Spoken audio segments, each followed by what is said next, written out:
Okay, before I get going, this is not a trick question. How much is this piece of paper worth? $20? Are we all in agreement? Okay, good, thank you. So I am Kate, I am 44.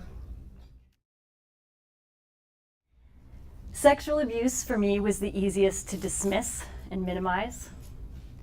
Verbal abuse was the easiest to pretend it was going to change. Physical abuse was the scariest, but the emotional abuse was the most damaging and devastating thing I have ever experienced. And I am talking specifically about narcissistic abuse. It's insidious, it's indescribable, and it's invisible. People don't walk into a counselor and say, I've been narcissistically abused, help me. People walk into a mental health unit and say, I think I'm going crazy.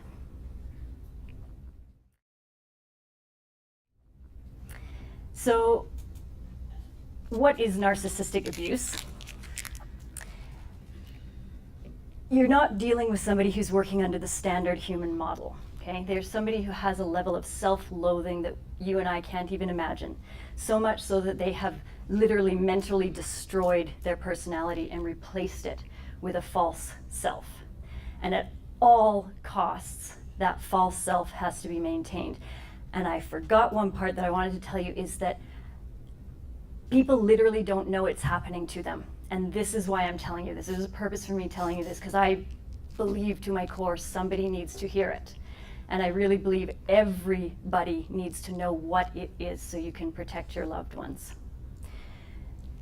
So somebody with narcissistic personality disorder is not somebody who's egotistical or vain. We all have narcissistic traits. This is not what we're dealing with. We're dealing with a mental disorder that cannot be cured. So this false self has to be maintained at all costs. They will go to vile, unthinkable means to make that false self maintain. They cannot do self-love, self-respect, self-worth. It must come from their victims, and they will do anything. It's called narcissistic supply. It comes from you. They do not view other human beings as human beings. They are no different than the piece of meat a lion is going to eat to survive. They're pathological liars. They will take umbrage at the stupidest tiny little things, and you'll have massive blowout arguments and be left going, what was that? And so, and during these arguments, it's like having a conversation with a deranged 5-year-old who's incapable of accepting responsibility or blame for anything. Your tone will be wrong.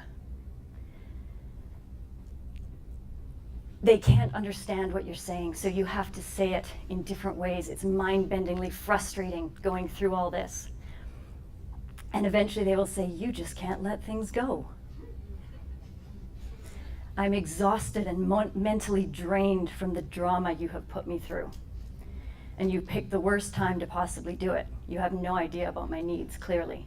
And then you can have a conversation for an hour or two about how you could have approached this differently, even if you didn't start it, and how you can make their life easier. That they can talk about for hours.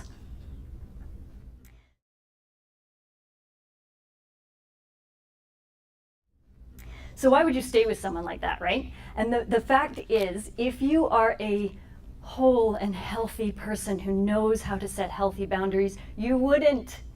You would leave and walk out the door, and they will let you go because they are experts at reading you. And they know you have nothing to give them. But if you have past wounds that you have not healed and dealt with, if you don't know how to set those healthy boundaries, then you become their next victim. So a victim has lots of traits, and I'm going to give you mine. I'm a perfect victim. I've had previous abuse. I'm a giver. I don't like people thinking badly of me. I'm empathetic. I like to see the other person's point of view. I was never taught how to set healthy boundaries. I was taught can do, make it work attitude. Okay, so you're this victim, and there are stages to all abuse. For narcissistic abuse, it's a love bomb, a hook, maiming, and then there is discard and hoover. And that cycle between those two can go on for years, decades even. As long as you're giving them attention, you are supplying them. And that's all they care about. So love bombing, they will feel like a hand to your glove. You cannot imagine how you lived life without them. How amazing is this person that they've come into my life? This is a person I don't ever want to leave my life. That's a key right there. And then the hooking starts. So dog whistling, which is really exactly like what it sounds. It affects certain people only. Narcissistic abuse is tailor-made for its victim. So imagine this room, and only one of us has a peanut allergy. And there's this amazing dish that we're all eating, and one of us is gasping and can't breathe. And the narcissist has put that peanut in there especially for you, knowing that. But everybody else is going, well, this is great. What's the problem? So any fears you have, they're, again, skilled at understanding you. And at first that feels flattering.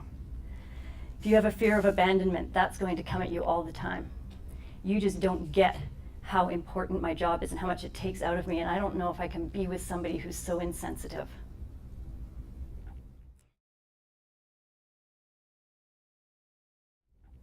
They will accuse you of things you've never done, and you think, I can't have this wonderful person thinking these things of me, and so you go around trying to prove you're not that. So never underestimate the power of those things to hook you into them for your sense of self-worth.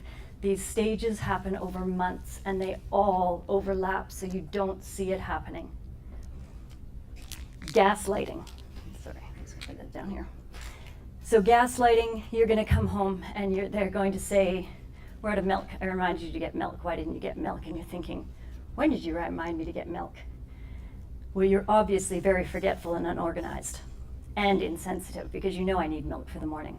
Your keys will go missing. And when you find them in some weird, obscure place, again, aren't you forgetful and unorganized? The conversation never happened. They moved the keys. This is all done in order to hook you into them for your sense of reality. So don't underestimate, again, this is over months and it grows. So you literally get to a point where you are dependent on them to know what is up and what is down, and you have no sense of self-worth anymore. It has to come from their approval. And then they maim. So they will use your past sexual abuse. Well, in my case, it was that they will use your past wounds against you as weapons. And for me, that was my past sexual abuse. It was used as a catalyst for our own sex life. And if I didn't comply, I clearly did not care about us the way he did. I was putting myself almost on a daily basis in dangerous, extreme situations in order to satisfy him. And my lowest moment was when there was a suggestion of incestuous pedophilic acts. And my first thought was not that this is a monster I need to be away from. My first thought was, I can't do that. But what could I do that would be similar enough that it would be okay for him, that it would work for him? That was my first thought. Then they discard you. At the point where you feel like you are literally a waste of life, they drop you, telling you you are a waste of life.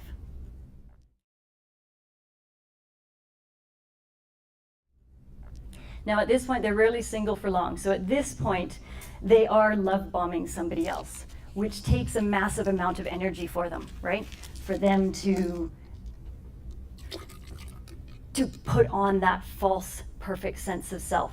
And so you are supplying them in the discard phase with massive hits of narcissistic supply, because the very abuse you are experiencing is what keeps you coming back to them in this desperate attempt to validate yourself to them. And they are blaming you for everything.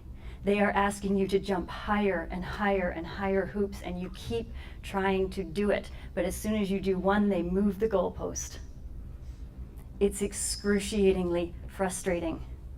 And at that point, you literally feel like you're going crazy.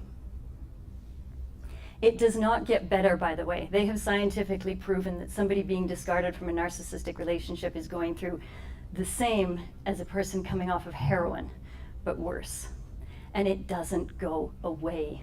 It gets worse. That is the difference between a normal breakup and a narcissistically abusive one. It's like bees under your skin that you cannot get away from. By this point, you're probably suffering from something called complex PTSD. You are terrified to go out in public because massive anxiety attacks happen out of nowhere. You are paranoid, like really paranoid. You do not trust anybody, least of all yourself. You don't trust yourself to make the silliest, simple decisions. I broke down once in a grocery store because I didn't know what kind of cheese I should get. And when you are in this state and you walk into that mental health unit and say, I think I'm going crazy, if you're lucky, they understand and they refer you somewhere. And I was referred to the sexual assault center, which seemed ridiculous because I'm going, I wasn't raped. And I'm thinking, I've had other abuse. I never went for counseling over it. Now what? Now I'm going to go there and claim I need help. I need for abuse because what? Somebody screwed with my mind a little? Took me 3 tries to talk to somebody because every time they answered, I burst into tears and hung up because I was so ashamed that I was this much of a wreck over somebody breaking up with me. But I went in and I talked to this counselor and I told her everything. To the end, terrified that she was going to say to me, there are women who have been through real abuse and how dare you waste our time, which shows you where my self-worth level was. She looked at me and she said, these things you have been through are not okay. And she put me on this priority list for counseling, which I have been doing. So if any of you are recognizing any of this or any of it in somebody you know, 2 things to do, only 2 things. No contact with the narcissist. If there are children involved or something like that, there are ways around that, but they will go to extreme lengths to get your attention. Any response you give them feeds them. I'm stranded on the side of the highway, I need your help. Anything they will do to get your response. So there's 0 contact. And it's really hard to do because it feels better being with them. When you're with an abuser, you're in survival mode. When you're away from them, that drops off and all you've got left is processing the pain, which hurts so much. Being with them feels better. The second thing you need to do is talk to somebody about it. You need to talk to somebody about it, but then you have to move the focus off of them. Don't put energy into the world on them. It needs to be about what you have inside you that needs to be healed so that they can't get in again. Narcissistic abuse literally breaks you wide open to rock bottom, but all the old wounds come out. And it's absolutely excruciating. But it breaks you so those wounds can come out and you can acknowledge them and heal them. And once that happens, you have armor that you would be the person walking away from them in the beginning. It would never happen to you. So, this is why I brought the cup, because I thought that would happen. This is my way of reminding myself. After everything this little piece of paper went through, what is it worth? When we were born, we were priceless. And no matter what we have been through, we are still worth exactly the same. Thank you guys for listening.